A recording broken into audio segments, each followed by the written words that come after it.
I'm Nathaniel Bozarth, and this is Wide Ruled, Brain Roots podcast on the past and present of equality in education. In this one-off episode, we're broadcasting Randi Weingarten's remarks from the 2017 AFT Teach conference. Randi Weingarten is the president of AFT, the American Federation of Teachers. AFT was founded in 1916 in Chicago and is today one of the largest teachers' unions in the country. Randi Weingarten's opinions are her own and do not necessarily reflect the position of this podcast, but this broadcast is made possible by AFT. Just want to let you know, for all ethical purposes, they paid for our transportation and lodging at this event. You'll hear her introduction and then her remarks. Enjoy. Good afternoon, AFT. My name is Claudia Marte, and I am both honored and humbled to be here today. This is an opportunity that I could just not pass up. It's funny how life just happens to give you opportunities that seem to be at the right moment and at the right time. Last May, I was the keynote speaker for a high school graduation. As I reflected on my educational journey, I thought about two of my high school teachers. I am so excited to be here today with Ms. Weingarten and Dr. Casey.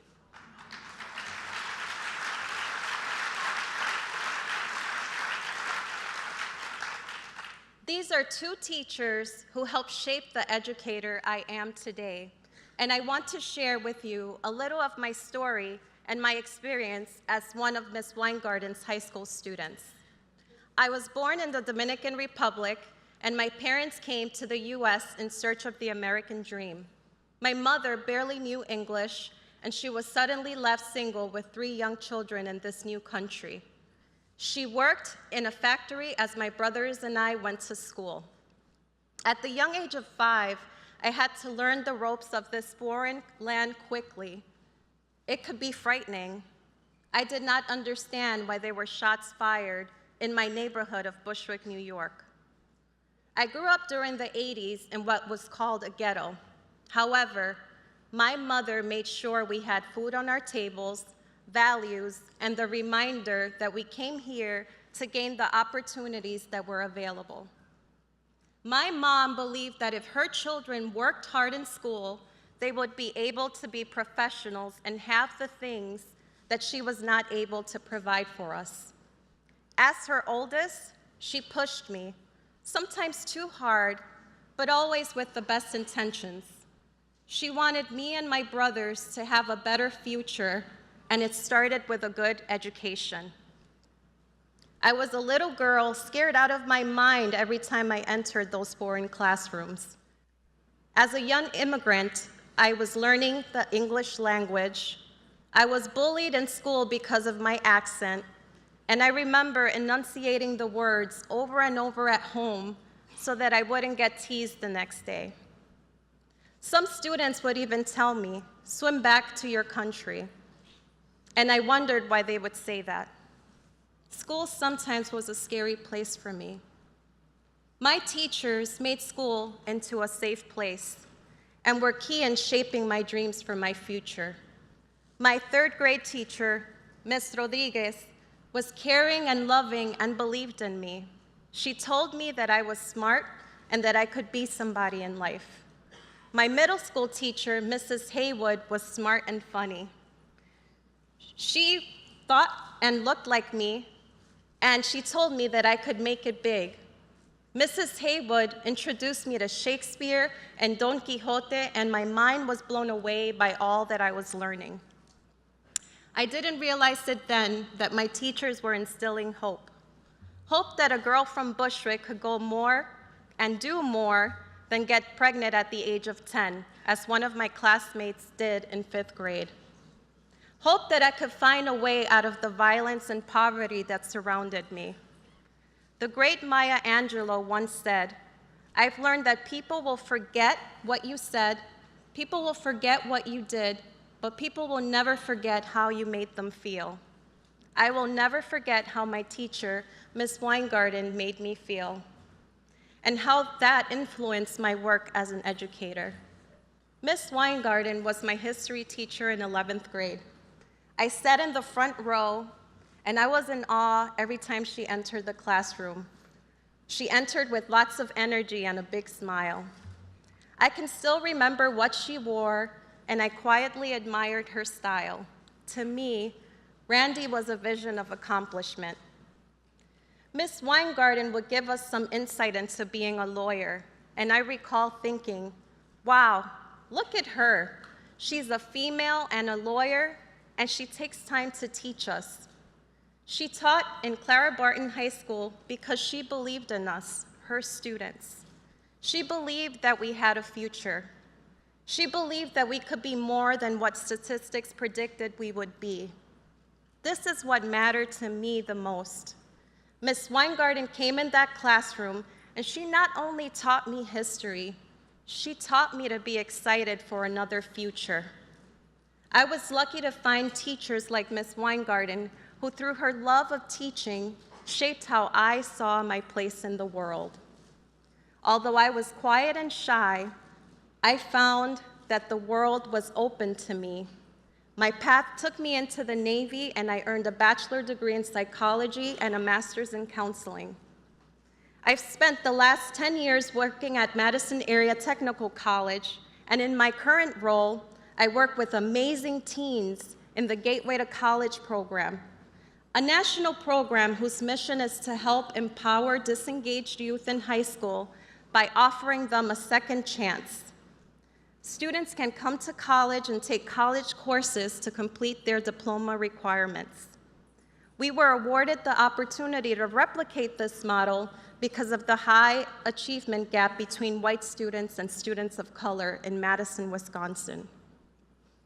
I remember how excited I was to be able to work with students who struggle academically and in a caring and supportive environment learn the tools to be successful. As an educator, we live for the successes of our students. I've learned that sometimes the kid that looks distracted and is not interested is showing symptoms of something going on outside of school. And sometimes the ones that give us the most gray hairs are the ones that we learn from the most. I love my students, and every day I'm amazed by their resilience. Our work as educators is not easy, but it's so rewarding to see our students grow and succeed.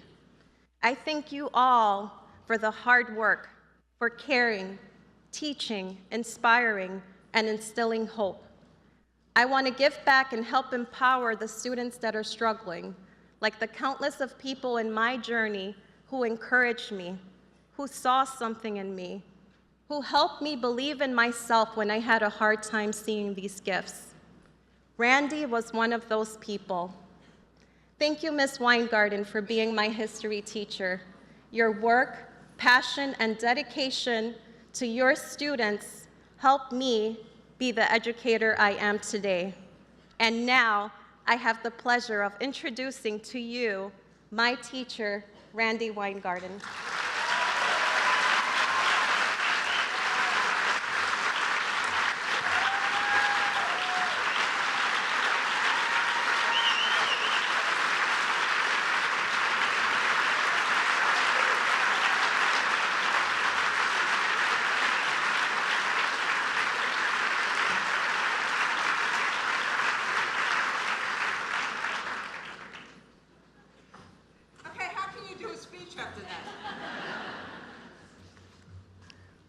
So the first thing I'm going to do is do a selfie. I'm going to see if Trump has tweeted about us yet.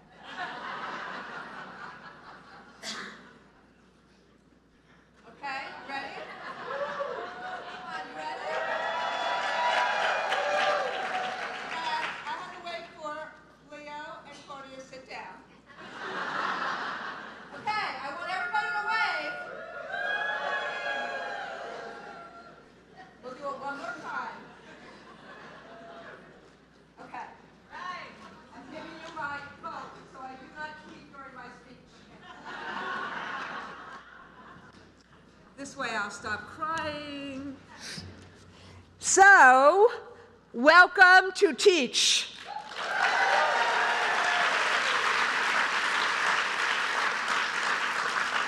And I'm not sure I'm going to be able to say thank you to Claudia without continuing to cry. I'm just so moved, because it is why we do what we do, everyone in this room. And Leo would not, even though I'm such a control freak, Leo would not let me see what Claudia was going to say, even when I tried to see if it was in the teleprompter and I could see it. No. And I want to say thank you to Liz and to Reverend Charles and to Josh and Christine, because they're showing not only elections matter, but they're showing that people can run and people can win, and when our values connect with values of Americans, that is when we change America. Thank you. So, I know many of you have just arrived in Washington, and you can understand in the last 24 hours or so why we call it the swamp. But let me start by taking you on a trip to a town in Ohio, which you just saw in the video, called Van Wert. Like many rural areas in America, Van Wert has grown increasingly Republican. And in the November 2016 election, it went overwhelmingly Republican. Does that mean that the people of Van Wert agree with everything Donald Trump and Betsy Devos are trying to do, like end public schools as we know them, in favor of vouchers and privatization and making education a commodity? Not in the least. The people of Van Wert are proud of their public schools. They've invested in pre-K and project-based instruction. They have a nationally recognized robotics team and a community school program that helps at-risk kids graduate. 96% of students in the district graduate from high school. This community understands that Title I is not simply a budget line, but a lifeline. So why am I telling you about this town? Because these are the schools I wanted Betsy Devos to see. Public schools in the heart of America. Unfortunately, just like climate change deniers deny the facts, Betsy Devos is a public school denier, denying the good in our public schools and their foundational place in our democracy. Her record back in Michigan and now in Washington makes it clear that she is the most anti-public education Secretary of Education ever. Ever. Betsy Devos called public schools a dead end. Our public schools aren't a dead end. They're places of endless opportunity. They're where 90% of America's parents send their children. And while Secretary Devos may have thought Van Wert would have been a good photo op, my goal, like any other educator, was to teach her something. And we did. Great things are happening in our public schools, and with the right support, they can do even better. That's what she saw in Van Wert, and that's what's happening in public schools across our great country. Now, Betsy Devos cannot claim ignorance of what's happening in public schools, only indifference. But how? How can you be indifferent when you hear from someone like Claudia? And yes, I remember Claudia's history class. There were great discussions. There were lively debates. They pushed me to the brink. But I remember, and they were all by the way, taller than me. But I remember some grousing that I was pushing the class too hard. And Claudia, I didn't push you, and neither did your mom, push you nearly as hard as you have pushed yourself. And I don't know if you got it from the title of where Claudia teaches, but I could not be more proud that my former student is a member of AFT Local 243 in Madison, Wisconsin.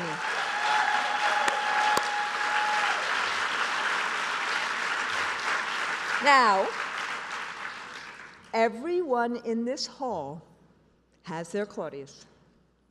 As I said before, it's why we do what we do. And it's why we are going to hold Betsy Devos accountable for her indifference and for her attacks on our profession and on public education. But her attacks are not the only challenges we face. She's not the only ideologue who wants to destabilize and privatize the public schools that millions of Americans value and rely on.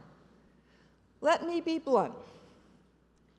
We are in a David versus Goliath battle. And in this battle, we are all David. So how do we get here? It didn't just happen last election day or inauguration day. The moment we're in is the result of an intentional, decades-long campaign to protect the economic and the political power of the few against the rights of the many. It's taken the form of division, expressing itself as racism, sexism, classism, xenophobia, homophobia, and its intentions are often disguised. For example, take the word choice. You hear it all the time these days, school choice. Betsy Devos uses it in practically every sentence. You could show her, as I did, an award-winning robotics program, and she'd say, "What about choice?" Which she actually did. You could probably say, "Good morning, Betsy," and she'd say, "That's my choice." She must love restaurant buffets. I don't get it. But let me be really serious. Decades ago, the term choice was used to cloak overt racism by segregationist politicians like Harry Byrd, who launched the massive, massive opposition to the Brown versus Board of Education Supreme Court decision. After the Brown decision, many school districts, especially in the South, resisted integration. In Virginia, white officials in Prince Edward County closed every public school in the district rather than have white and black children go to school together. They opened private schools where only white parents could choose to send their children, and they did it using public money. By 1963, African American students had been locked out of Prince Edward County public schools for 5 years. AFT members sent funds and school supplies, and some traveled from New York and Philadelphia to set up schools for African American students in church basements and public parks so these kids could have an education. And what about the schools Betsy Devos appallingly called pioneers of school choice, the historically black colleges and universities? Now, HBCUs actually arose from the discriminatory practices that denied black students access to higher education. I know there are a whole bunch of people in this room that have graduated from HBCUs, and they are fantastic institutions. But that doesn't change the truth of their origins. They were born of a shameful lack of educational choices for African American students. Make no mistake, the real pioneers of private school choice were the white politicians who resisted school integration. But neither facts nor history seem to matter to this administration. In March, Devos gave a speech right here in Washington. She justified choice by saying, and I quote, "I'm simply in favor of giving parents more and better options to find an environment that will set their child up for success." Okay, who could disagree with that? It's not ideological to want a school that works for your kid. It's human.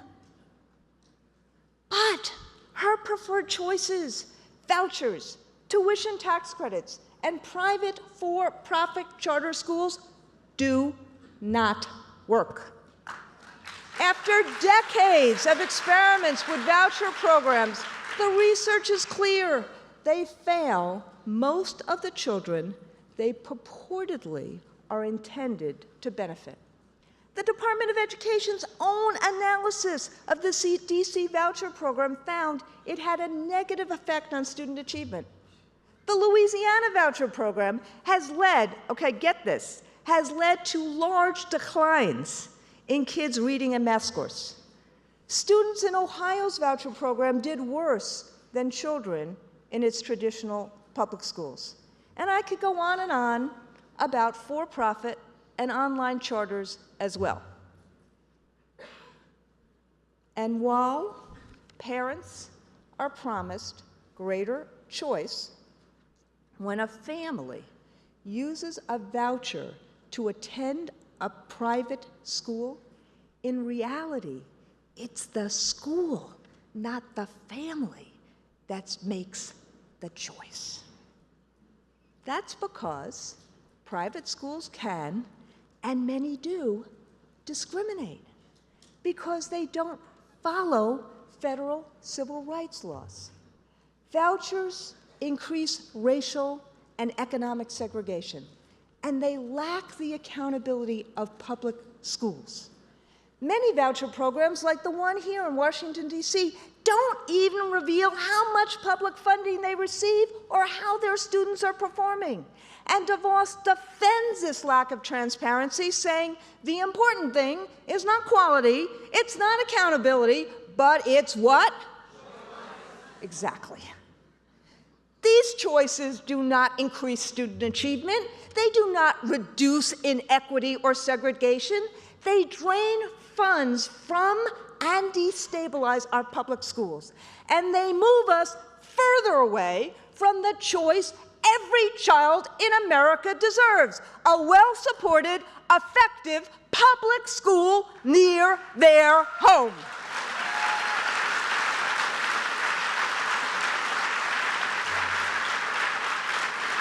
But, sorry, I need some water. But Trump and Devos are not backing off their support for vouchers, for-profit charters, and other privatization schemes. They've proposed a $250 million down payment they want to follow with billions of public dollars for vouchers and tuition tax credits. And you know how they plan to pay for it: by cutting federal education spending that goes directly to educate children in our public schools by $9 billion. Make no mistake, this particular use of privatization, coupled with disinvestment, are only slightly more polite cousins of segregation. We are in the same fight against the same forces that are keeping the same children from getting the public education they need and deserve. And what better way to pave the path to privatize education than to starve the public schools to the breaking point, criticize their shortcomings, and then let the market handle the rest, all in the name of choice. My friends, that's how democracy comes apart. On the 60th anniversary of Brown versus Board of Education, I was in Topeka, Kansas, the home of the plaintiffs in the Brown case. I was there to support the fight against Governor Sam Brownback's draconian disinvestment from public education. The big idea behind the governor's, and I quote, real-life experiment with trickle-down economics was that cutting taxes for the wealthy and corporations and slashing public services would somehow lead to an economic boom. There was no boom, only devastating cuts to public schools and other services, and a bust for the state's economy. This spring, several years later, the Kansas Supreme Court found that the people who suffered the most were Black, Hispanic, and poor students. Brothers and sisters, we fought this vile experiment, and last month, even the Republican-controlled Kansas state legislature forced Governor Brownback to increase public education funding by nearly $500 million.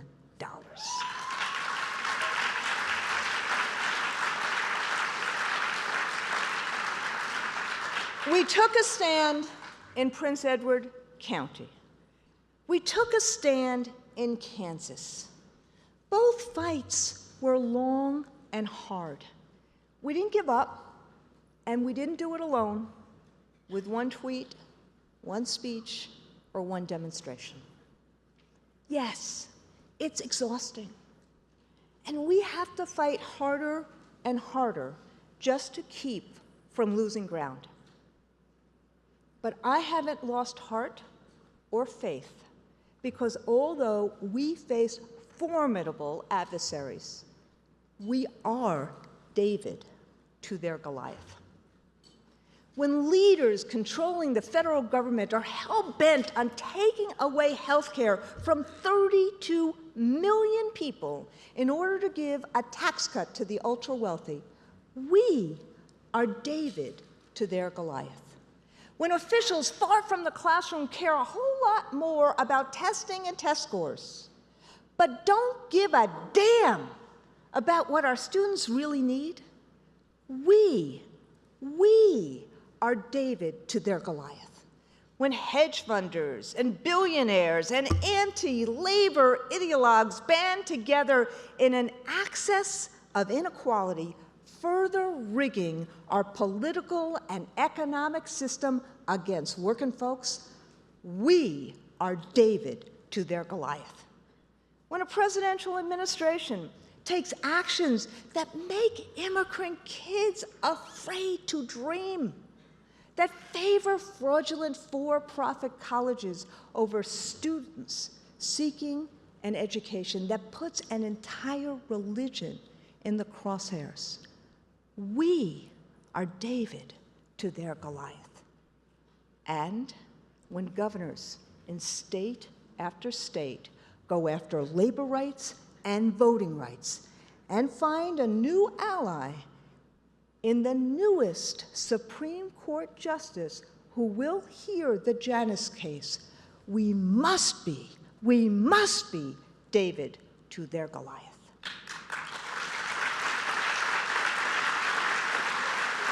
Years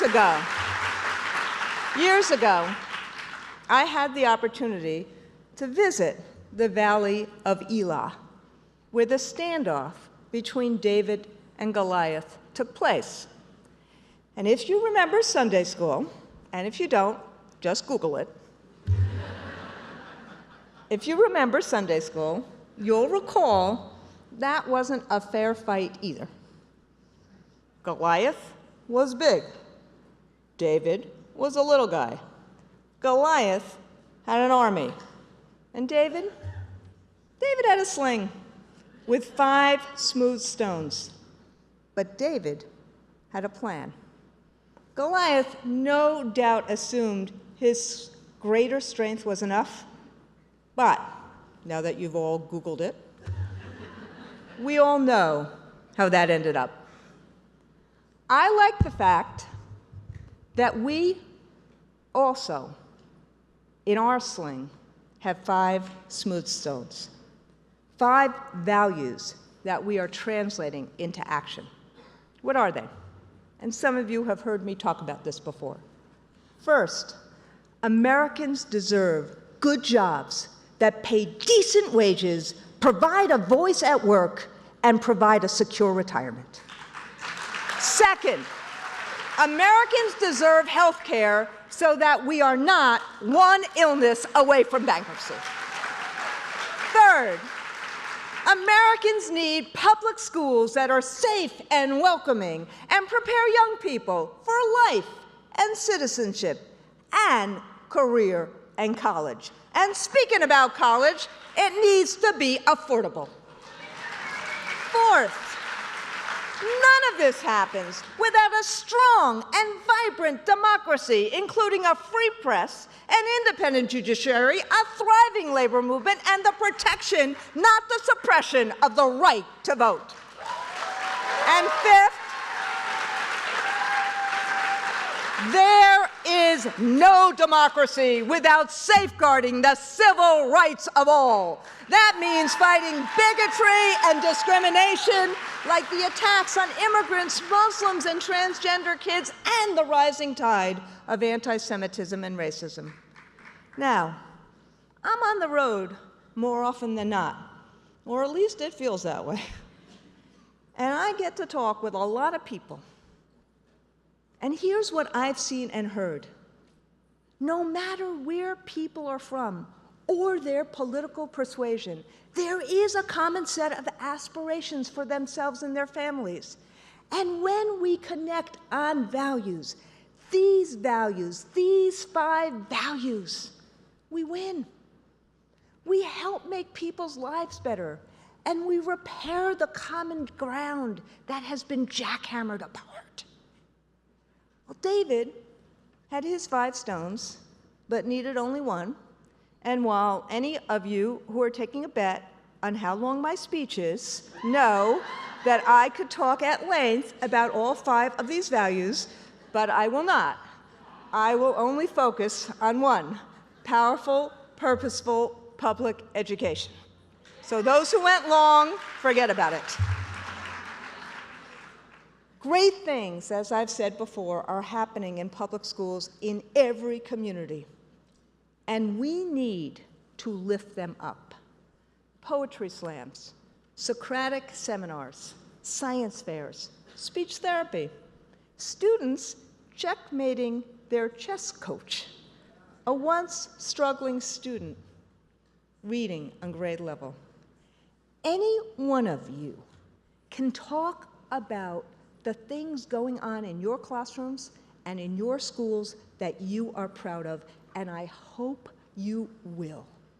In New York City, the United Federation of Teachers, which is my home local, started what they call #PublicSchoolProud. And you saw it in the video. This campaign is now taking hold in Florida, New Mexico, Ohio, and Texas. It's one of the ways school employees, parents, and communities are showing that there is so much to be proud of in our public schools. But we also get that public schools are not perfect and that every one of them doesn't always work for every one of our students. We know that schools in America have always been unequal, often based upon race and class. Saying that, I must admit, I've never heard a parent say, That school doesn't work for my kids, so I want to engage in an ideologically driven, market-based experiment that commodifies education and has been proven to be ineffective. I don't know, have you? No. Most of the time, parents want a neighborhood public school that works for their kids. They want their child or children to feel safe. They want their school to have small class sizes. They want their school to have music, art, and science. They want their child to soar in challenging classes and get support when they struggle. They want their child to fill a dinner table conversation with stories about what they did in school that day. Our public schools are filled with dedicated professionals who are doing their level best, despite never having enough funding, despite relentless attacks, despite misguided policies gussied up as reforms, and despite challenges kids bring from home. And with some key investments and the right strategies, we'll not just have the will, we'll have the way. So, as far as I'm concerned, the only choice is, do we as a nation strengthen and improve our public schools, or don't we? We know what works to accomplish this: investment and focus on 4 pillars of powerful, purposeful public education: children's well-being, powerful learning, educators' capacity, and collaboration. Children's well-being means meeting children where they are, emotionally, socially, physically, academically, making sure they feel safe and valued. And since half the kids in our public schools are poor, that also requires confronting poverty. One way is to coordinate the services kids need in community schools, and the AFT Innovation Fund is helping our affiliates open and expand community schools. What about powerful learning? Public schools are asked to develop students academically and personally. That doesn't happen by testing and test prep. It happens when learning engages students, encourages them to investigate, to strategize, to collaborate. And it's why we fight fiercely for music and art and project-based learning. And what about developing our capacity as educators? Okay, how many times in your career have you been thrown or just told, here are the keys, or thrown the keys, and then told, just do it? No one would tolerate that for pilots or doctors or our armed forces. But educators, give me a break. We continue to fight the infantilization of teachers and the teachers should be seen and not heard sentiment of people who make decisions affecting teaching and learning, but who haven't spent 10 minutes in a classroom. And that's the purpose of the AFT Teacher Leader Program, which now counts 800 participants. Many are in this room. Thousands of our members have participated in AFT professional development, and hundreds of thousands more have developed their skills through Share My Lesson and the professional development offerings by our state and local affiliates. And the glue that holds all this together is collaboration. School employees, parents, and community partners working together. So when schools struggle, rather than the top-down takeovers and firing of staff that the public school deniers love, just look at McDowell County, West Virginia, the 8th poorest county in the United States. The state took over that school district for over a decade. Nothing changed. But now, after an AFT-led partnership that utilizes the 4 pillars I just talked about, graduation rates are up double digits. Most importantly, we are helping change children's lives. These 4 pillars won't be built on hopes and wishes. They'll be built on learning effective strategies, which is what you're doing on this hot, hot, hot summer day in Teach. And they'll be built on investment. Investment is crucial. But Trump and Devos and many states are actually going in the opposite direction. They tell the lie that public schools are failing, and then they try to make huge budget cuts to make the lie real. The Trump-Devos budget zeroes out resources for reducing class size and for teacher professional development. It strips all funding for community schools, for after-school programs, and for summer programs. So offerings like a summer learning program that I just saw this week at DC's Brightwood Education Campus, the one with Springboard, would be gone. Springboard not only prevents summer learning loss, but get this, in the 5 weeks of classes, it has increased students' literacy levels by 3.5 months. In essence, what the Trump-Devos budget does is take a meat cleaver to public education. And it's not just the education cuts. While Trump Care might be on hold for right now, the battle is far from over. Its $880 billion cut from Medicaid is inhuman.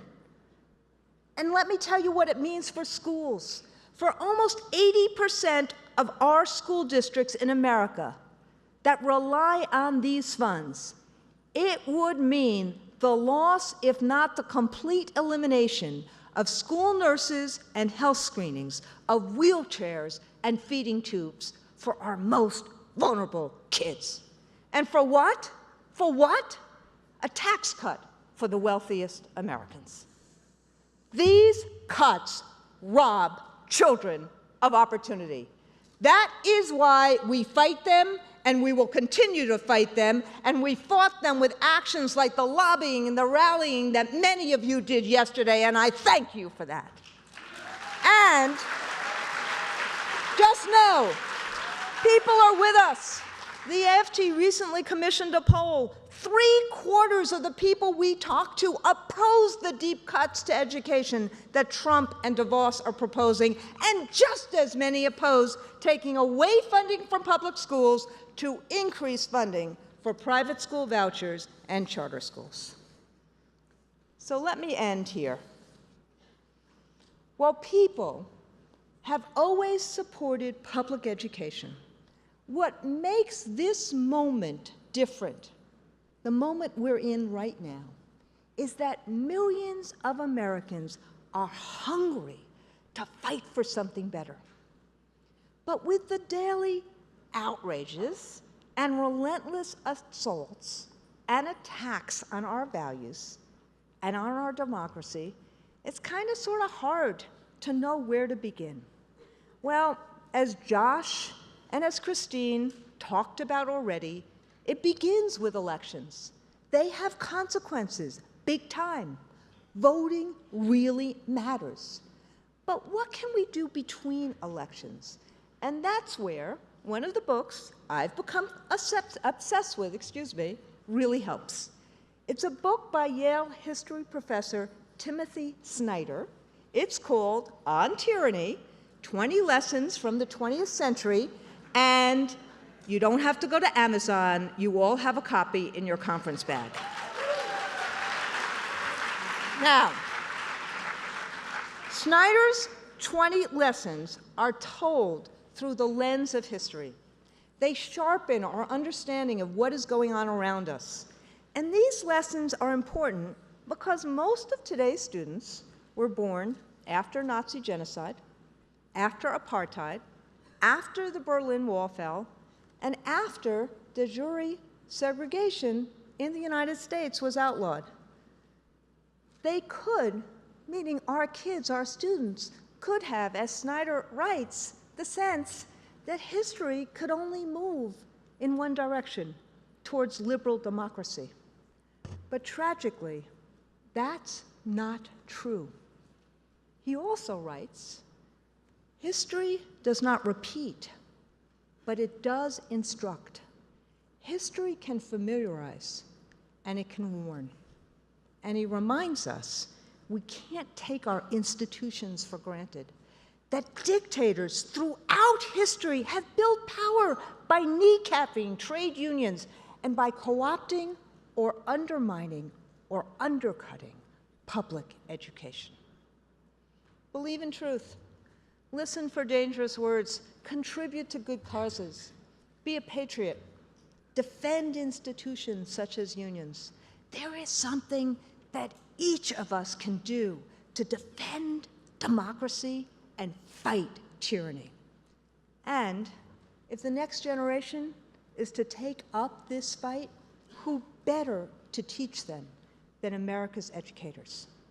So, I am asking you, let's take our responsibility to resist injustice full on, and let's take our responsibility to reclaim the future full on, classroom by classroom, community by community.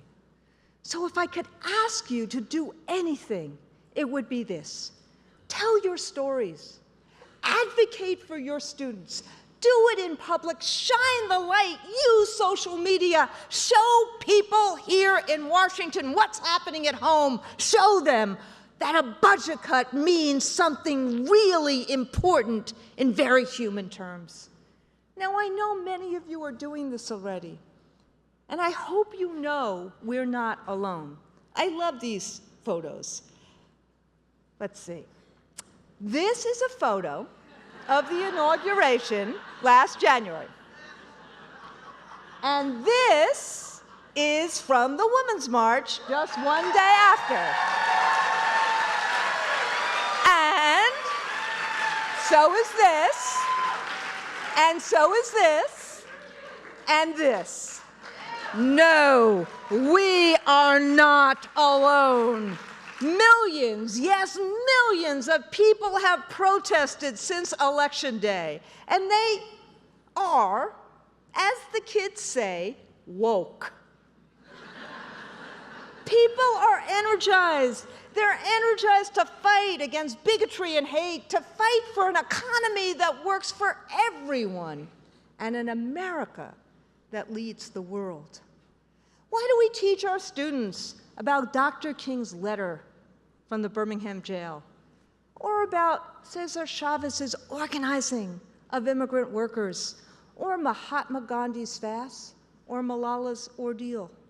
Because we know that nothing is more inspiring than when people whom the powerful want to keep down rise up. And we too will rise. To rise takes more than a moment or even 100 moments. It takes a movement, and you, my brothers and sisters, you are part of that movement. So, if you are a local union president, please rise. If you have been part of the AFT Teacher Leader Program, stand up. If you've participated in an AFT professional development course, rise up. If you've downloaded or uploaded a resource on Share My Lesson, no, everybody keep standing up. Come on, rise up.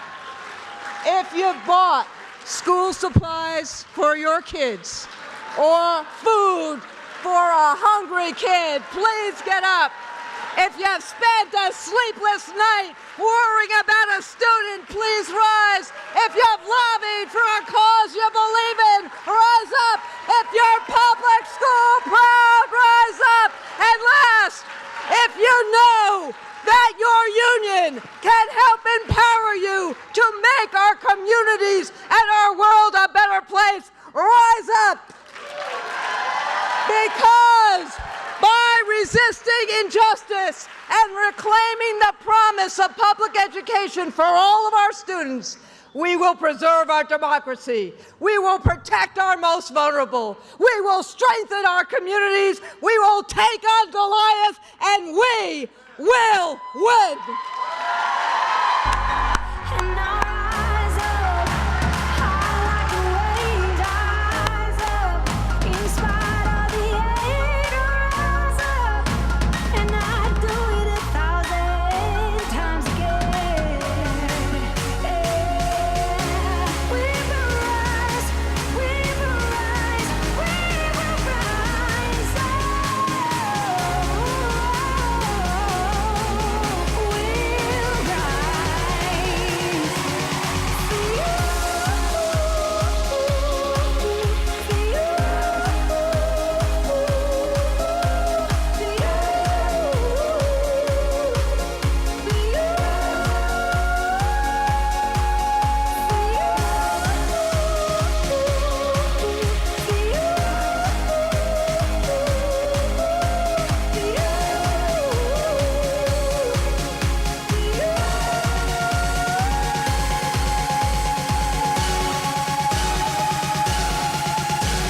of the air.